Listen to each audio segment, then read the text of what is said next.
नमस्कार, आप देख रहे हैं न्यूज 24। आपके साथ मैं हूं रवि ठाकुर। कल यानी 7 नवंबर मंगलवार से 5 राज्यों के चुनावी समर की शुरुआत हो रही है। 7 नवंबर को छत्तीसगढ़ में पहले चरण का और मिजोरम में मतदान होगा। छत्तीसगढ़ में पहले चरण की वोटिंग में 90 में से 20 सीटों पर वोटिंग होगी और बीजेपी कांग्रेस के बीच एक बार फिर सीधा मुकाबला होगा। लेकिन एक हकीकत यह भी है कि विधानसभा के ये चुनाव 2024 की बड़ी लड़ाई की तैयारी के तौर पर देखे जा रहे हैं, जहां कांग्रेस और बीजेपी दोनों पार्टियों की साख दांव पर है। आइए आपको बताते हैं कैसे छत्तीसगढ़ के गढ़ को हासिल करने के लिए दोनों पार्टियों ने तैयारी की है और पहले चरण में कौन कौन से बड़े चेहरे मैदान में हैं।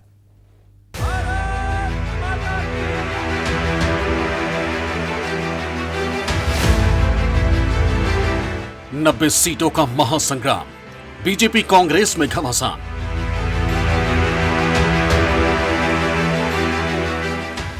चुनावी वादों का होगा असर, जनता का मन जाएगा किधर।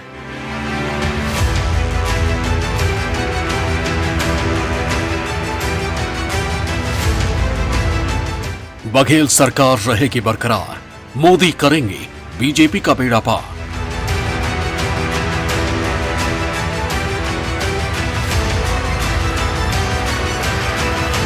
छत्तीसगढ़ में चुनाव की घड़ी आ चुकी है। प्रदेश की 90 सीटों के लिए बीजेपी और कांग्रेस के प्रत्याशियों की किस्मत जनता के हवाले है। छत्तीसगढ़ के कुल 2 करोड़ 3 लाख वोटर्स पर दोनों पार्टियों की नजर है और इन्हीं वोटर्स को लुभाने के लिए भारतीय जनता पार्टी और कांग्रेस के भूपेश बघेल सरकार ने कोई कोर कसर नहीं छोड़ी।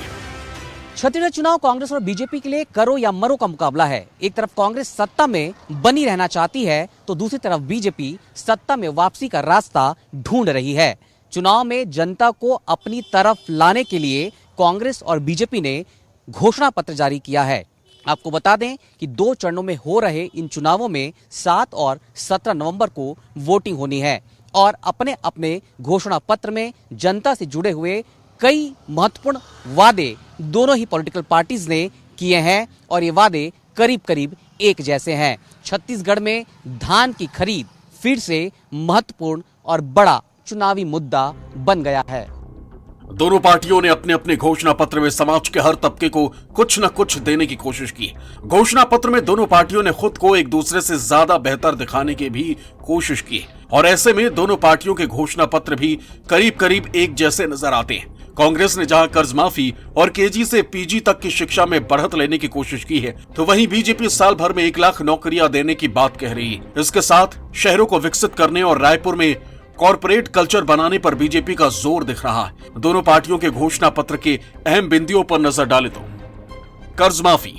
कांग्रेस ने किसानों के कर्ज माफी पर बड़ा दांव खेला है। सरकार बनते ही किसानों के कर्ज माफ कर देने का वादा किया है, लेकिन बीजेपी ने ऐसा कोई ऐलान नहीं किया। धान का समर्थन मूल्य। कांग्रेस ने धान के समर्थन मूल्य को 3200 रुपए प्रति क्विंटल देने की घोषणा की है। साथ में यह भी वादा किया है कि 20 क्विंटल प्रति एकड़ धान खरीदी करेंगे। वहीं बीजेपी ने धान का समर्थन मूल्य 3100 रुपए क्विंटल प्रति एकड़ का ऐलान किया। सिलेंडर में सब्सिडी।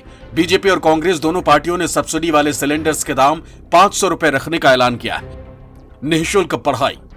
कांग्रेस ने केजी से पीजी तक की पढ़ाई फ्री करने का ऐलान किया, तो बीजेपी ने कॉलेज जाने वाले छात्रों को मासिक ट्रेवल अलाउंस यानी MST देने की घोषणा की है। चिकित्सा सुविधा। कांग्रेस ने 10 लाख रुपए तक के इलाज की सुविधा मुफ्त करने के ऐलान के साथ गरीबी रेखा से ऊपर यानी APL कार्ड धारकों को भी 5 लाख तक के इलाज में सहायता करने की घोषणा की है। तो बीजेपी ने 10 लाख रुपए तक के इलाज के खर्च को फ्री कर देने की घोषणा की है और 500 नए जन औषधि केंद्र खोलने का दावा किया। आवास। कांग्रेस के मैनिफेस्टो में 7.5 लाख परिवारों का मकान बनाने का वादा है। वहीं बीजेपी के घोषणा पत्र में 18 लाख PM आवास बनाने की बात कही गई। नौकरी के मामले में कांग्रेस के घोषणा पत्र में कुछ बड़ा और साफ नजर नहीं आ रहा, लेकिन बीजेपी ने 1 साल के अंदर सरकारी पदों पर 1 लाख तक भर्तियां करने का ऐलान किया। बिजली। कांग्रेस ने 200 यूनिट तक फ्री बिजली का ऐलान किया, तो बीजेपी के घोषणा पत्र में बिजली सब्सिडी पर कोई साफ वादा नहीं किया गया। तेंदुपत्ता। कांग्रेस ने तेंदुपत्ता संग्राहकों को 6000 रुपए देने की घोषणा की है। वहीं बीजेपी ने तेंदुपत्ता जुटाने वालों को 5500 रुपए देने का ऐलान किया।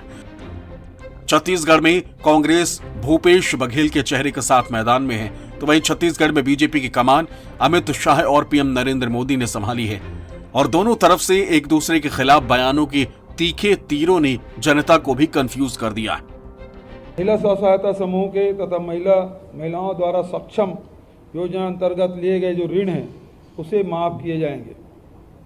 जातिगत जनगणना कराई जाएगी।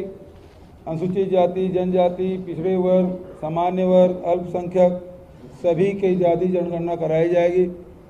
इससे जहां राजनीतिक लाभ तो मिलेगा ही, लेकिन सबसे बड़ी बात यह है कि सामाजिक और आर्थिक रूप से जो जातियां इन वर्गों में जो पिछड़ गए हैं उनके लिए सरकार अलग से योजना बना के उनके उत्थान और विकास के काम करेगी। इन्होंने वादा किया था हर महीना महतारी वंदन योजना के तहत हम महिलाओं को कुछ मुआवजा देंगे, नहीं दिया। हमने तय कर लिया है कि 12,000 रुपया सालाना हर विवाहित महिला को देने का भारतीय जनता पार्टी निर्णय है। इन्होंने 5 साल तक सरकारी पदों पर भर्तियों में करप्शन नहीं हो पाया, इसलिए भर्तियां रोक दी। जब तक उनकी उगाही नहीं होती है भर्ती नहीं करते। इसके कारण भर्ती की स्पीड हो गई। मोल भाव देने वाला नहीं मिला तो भर्ती ही नहीं करना। इसके कारण ढेर सारे पद खाली रह गए। 1 लाख खाली पदों को सिर्फ 2 साल के अंदर समयबद्ध टाइम टेबल तय कर हम इसकी भर्ती करेंगे। छत्तीसगढ़ चुनाव के घोषणा पत्र में भले ही धान खरीदी, तेंदुपत्ता, कर्ज माफी, शिक्षा और रोजगार के मुद्दों पर फोकस किया गया है, लेकिन छत्तीसगढ़ चुनाव के जरिए बीजेपी और कांग्रेस दोनों दल 2024 का रास्ता भी तलाश रहे हैं। कांग्रेस ने सरकार बनने पर जातीय जनगणना कराने का दाव खेला है, तो बीजेपी 1 लाख सरकारी नौकरियों के साथ विकास को आधार बनाकर जनता का विश्वास हासिल करना चाहती। छत्तीसगढ़ के गढ़ पर कब्जे के लिए दोनों पार्टियों ने एड़ी चोटी का जोर लगा रखा है। सत्ता के संग्राम में जीत तय करने के लिए पीएम मोदी और राहुल गांधी जैसे बड़े नेता भी जनता के बीच पहुंचे, लेकिन यहां भी जनता को बयानों के तीखे बाण ही नजर आए। कांग्रेस की हर घोषणा में 30% का खेल पक्का है।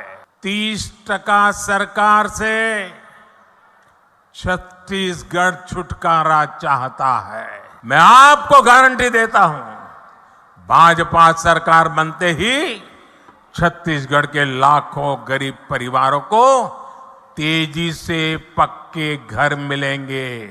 और ये छत्तीसगढ़ की हमारी बहनों बेटियों को मोदी की गारंटी है। 3 दिसंबर को नतीजे आएंगे और भाजपा की सरकार बननी तय हो जाएगी। मोदी की गारंटी का मतलब 100% झूठ है। जो भी प्रधानमंत्री कह रहा है मैं आपको गारंटी देके कह सकता हूं कि झूठ बोल रहा है। 15 लाख रुपए हर बैंक अकाउंट में, सच या झूठ? नोटबंदी से काला धन मिट जाएगा, सच या झूठ? किसान बिल से किसानों का फायदा होगा, सच या झूठ? जीएसटी से छोटे व्यापारियों का फायदा होगा, सच या झूठ? छत्तीसगढ़ के किसानों का कर्जा माफ होगा, सच या झूठ? झूठ नरेंद्र मोदी ने बोला, सच कांग्रेस पार्टी और राहुल गांधी ने बोला। 7 नवंबर को छत्तीसगढ़ के 20 सीटों पर प्रत्याशियों की किस्मत का फैसला होना और बाकी 70 सीटों पर मतदान 17 नवंबर को होगा। लेकिन नामांकन फाइनल होने के बाद छत्तीसगढ़ की पाटन विधानसभा सीट काफी चर्चा में है। यहां कांग्रेस की तरफ से चाचा भूपेश बघेल तो बीजेपी की तरफ से भतीजे विजय बघेल के प्रत्याशी बनने से राजनीति का बाजार गर्म था।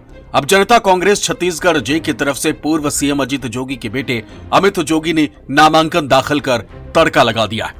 पाटन विधानसभा से अमित जोगी ने चुनाव मैदान में उतरने का ऐलान कर दिया था और जोगी के मैदान में उतरने से पाटन सीट पर मुकाबला दिलचस्प हो गया है, क्योंकि अभी तक जेजे सीजे कई सीटों पर प्रत्याशी उतार चुकी थी। लेकिन अमित जोगी ने अपने चुनाव लड़ने का ऐलान नहीं किया था, लेकिन अब उन्होंने आखिरी वक्त में पत्ते खोलते हुए सीएम बघेल के खिलाफ चुनाव लड़ने की घोषणा कर दी है।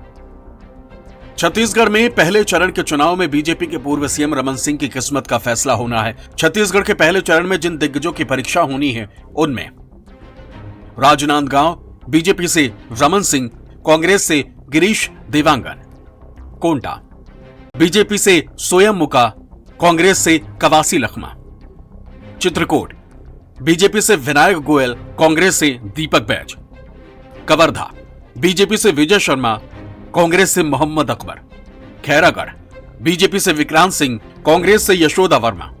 कोंडागांव बीजेपी से लता उसेंडी, कांग्रेस से मोहनलाल मरकाम। नारायणपुर बीजेपी से केदार कश्यप, कांग्रेस से चंदन कश्यप। छत्तीसगढ़ चुनाव को लेकर कांग्रेस और बीजेपी में कांटे की टक्कर चल रही है। एक तरफ कांग्रेस सीएम भूपेश बघेल के नेतृत्व में फिर पूरी ताकत के साथ मैदान में उतरी है, तो वहीं बीजेपी ने भी बदली हुई रणनीति के तहत कई समीकरण साधने की कोशिश की है। अब इस बार के नतीजे तो 3 दिसंबर को ही साफ होंगे, लेकिन पिछले चुनाव में बीजेपी का सुपड़ा साफ करने में कांग्रेस ने बड़ी कामयाबी हासिल की थी। राजनीतिक जानकारों का मानना है कि पिछला विधानसभा चुनाव किसी भी लिहाज से टक्कर वाला नहीं था।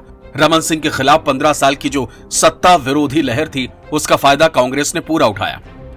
2018 चुनाव में 90 सीटों में कांग्रेस ने अपने दम पर 68 सीटें जीत डाली थी। वहीं लंबे समय तक सत्ता पर काबिज रही बीजेपी को महज 15 सीटों से संतोष करना पड़ा था। आपको बता दें कि छत्तीसगढ़ में बहुमत के लिए 46 सीटों की जरूरत होती है। ऐसे में कांग्रेस ने 2018 में 2/3 से भी ज्यादा बहुमत हासिल किया था। वैसे बड़ी बात यह है कि चुनाव के बाद भी विधानसभा की तस्वीर समय समय पर बदलती रही। वर्तमान में तो कांग्रेस की सीटों का आंकड़ा बढ़कर 71 हो चुका है। वहीं बीजेपी 13 पर सिमट गई। बहुजन समाज पार्टी के पास भी 2 विधायक हैं। अब पिछली बार के चुनाव में और इस बार के चुनाव में कई बड़े फर्क नजर आ रहे हैं। एक तरफ कांग्रेस से भी कई दिग्गजों का पलायन हो चुका है, तो वहीं बीजेपी में भी अंदरूनी झगड़ों की खबर आए दिन आती रही है। ऐसे में उम्मीद की जा रही है कि छत्तीसगढ़ में विधानसभा की लड़ाई कई मायनों में दिलचस्प होने वाली है और 3 दिसंबर को जब ईवीएम खुलेंगे तो छत्तीसगढ़ के साथ साथ देश की सियासत भी चौंक सकती है। Bureau report, news 24।